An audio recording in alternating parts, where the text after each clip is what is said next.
Hey guys, OutdoorVector here. So lately I've been getting a lot of questions about how to get started in fishing and what do I need to get started in fishing. So I decided to put together a little short series on, the basics of getting started in fishing.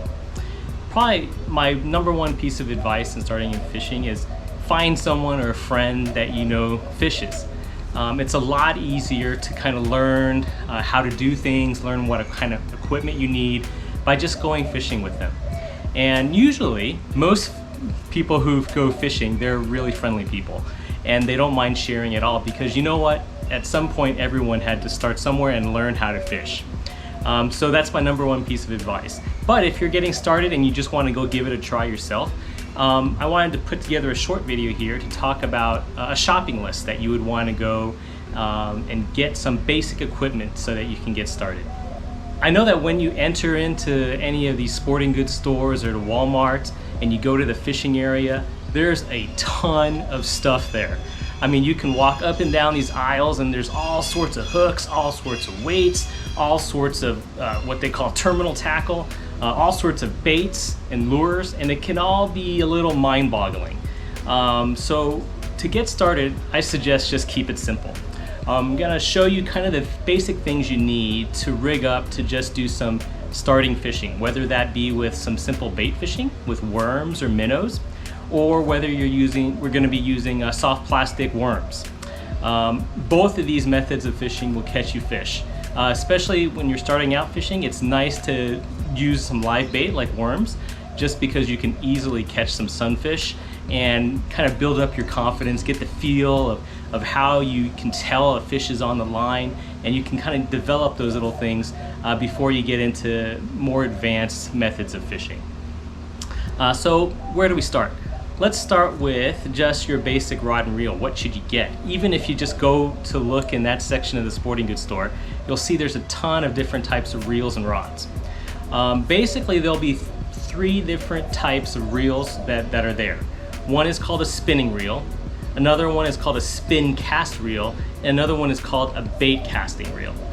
To get started, stay away from the bait casting reels. They're the reels that look like you have a spool on top of a rod and the line just comes straight out of it and it unfurls out of it like this.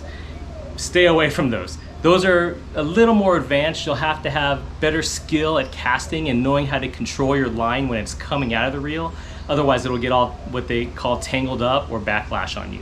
So what I'd suggest is you either start with a spin cast reel or a spinning reel.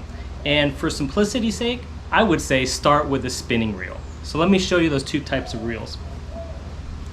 So here is a spin cast reel. This is a reel that basically has a button to release the line, and then a reel to reel in the line. And if you open it up, you'll see it kind of looks like a big bell here, and then the line is in there. And so the line kind of comes out this way at a 90-degree angle from how it's wound up in the reel. And that's called a spin cast reel. I think it's perfectly fine to start with this, but I would say for maintenance and durability, I would just go with what I'm going to show you next, which is called a spinning reel. And by the way, this is a Disney princess's rod, and you guys may laugh at this, but you know what? My daughters have caught plenty of fish on this.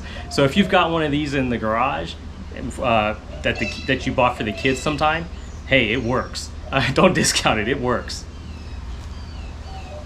All right, here's the other type of reel. It's called a spinning reel. And you can see it's kind of the same setup as a spin cast reel. The line is all wound up in here, and it's orthogonal 90 degrees to the way the line comes out. The way this reel works is it's got this wire here. It's called a bail, and it opens up like this, and it stays open, and then the line can freely come out of the spool that way. And that's how you cast the reel. So this is what's called a spinning reel. So I would suggest to start with something like this as your first setup for fishing. I think it's relatively easy to use, easy to maintain. If something gets tangled in here, it's all open so you can see where the tangles are and resolve that problem. So I would say start with a spinning reel and a spinning rod. Now, where do you say, where can I get one of these rods? Well, like I said, any of those sporting goods stores, you'll see them there. And there's plenty of range of budgets on spinning reels. You know, you can buy a spinning reel for maybe $20 and a rod for like maybe another $20 or so. But usually those reels may not last as long and may not be as durable. So what I'd suggest is spending a little more money, but not that much more. So my friend has bought one of these, what's called the Ugly Stick Elite Combo Sets. And you can find this set at Costco. I picked it up the other day and it's like 65 bucks. So it's really not much at all of an investment. So give it a try. They highly recommend it. The good thing about this combo set is that it comes with the spinning reel and the spinning rod, but also it comes with some of the other things you're gonna need anyway. It comes with a spool of line and also some hooks, right? And then you can't see it here, but it also comes with some of these soft plastic worm baits or worm lures. So the hooks that are in there look like this, and they're this shape, where you see it has a little kink here. That's what's called an offset shank. And specifically the ones in there are regular gap or gape. This one I'm holding up right now is what's called an EWG hook, or extra wide gape hook. And basically that describes this little opening here as a little larger between the shank and the hook point. So I would suggest getting some of these additional hooks, some different sizes of this.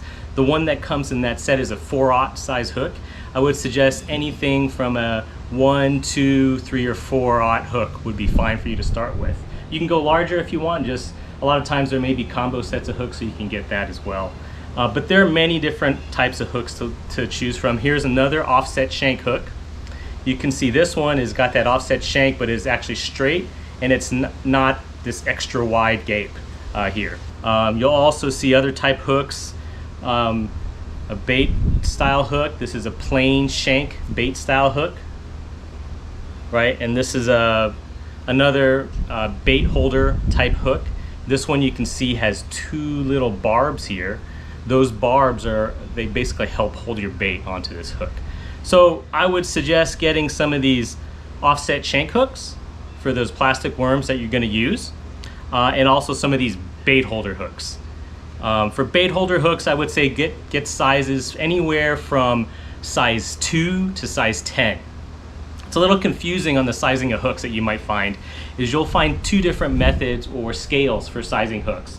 You'll see the 2/0 to 6/0 or 8/0 size hooks, and those, when they go from 2 and up, that is an increasing size of hook. So 2/0 is smaller than a 6/0 hook. But when you look at these smaller hooks, they'll be in size ranges that don't have that, it's not a number over 0 or 0. The smaller the number in this case, the larger the hook. So that's why it's a little confusing.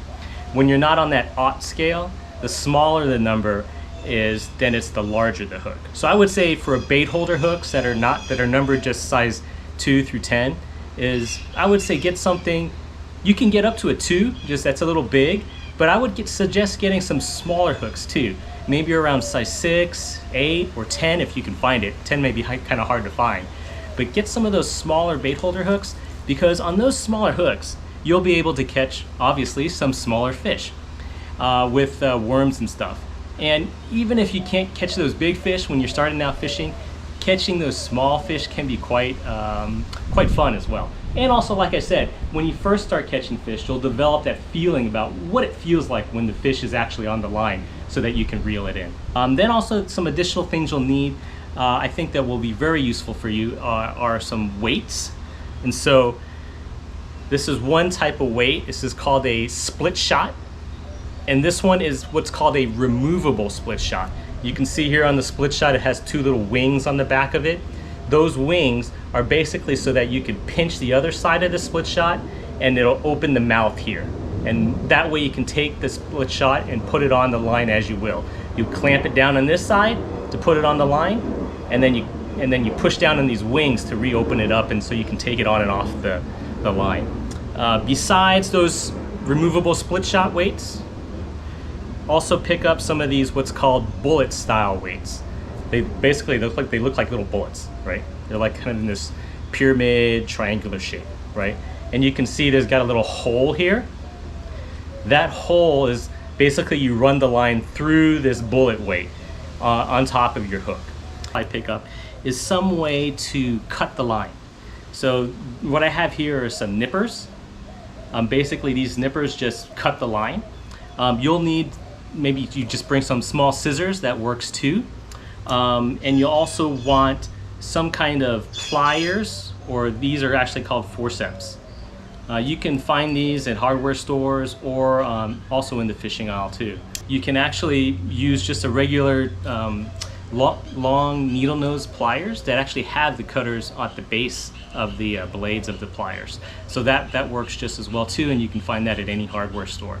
That's a good replacement for starting off, because you can probably find an old set of needle nose pliers that you can just use for fishing as well, that have those cutters at the base. Now lures or fake baits or soft plastic lures, there's many different types of styles to choose from. So there's all different types of these soft plastic worms, that it's just gonna give you a headache, I would say. Basically, I would just go with one type to start off with, or maybe even two. Pick you up a bag of these straight style type worms. And by straight, you can see it looks kind of like this. It just looks like a straight earthworm, right? And I would say the color to go with, around here in Central Texas area, I'd say go with green pumpkin. Also, you can pick up some other colors if you want some different variety, because sometimes the fish just will bite on a certain type of color. So green pumpkin, black, blue. This was a red worm. I think red works as well. So there's all sorts of colors, but I would say go with green pumpkin, black, blue, red. Another good thing to pick up is some bobbers. Bobbers come in many different styles. These are plastic, right? And then these are made of foam.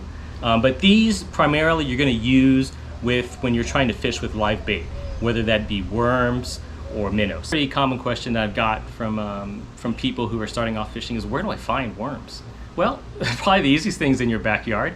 You can just use a trowel and dig somewhere in your garden, and I bet you're gonna find some earthworms in there. But if instead of just digging around in your garden, because the earthworms are actually good for your garden, you can just find them in the store. And you might find that surprising, but in the store you'll find like a little mini fridge that's in the fishing area, and there'll be these little cylindrical cartons of earthworms in there.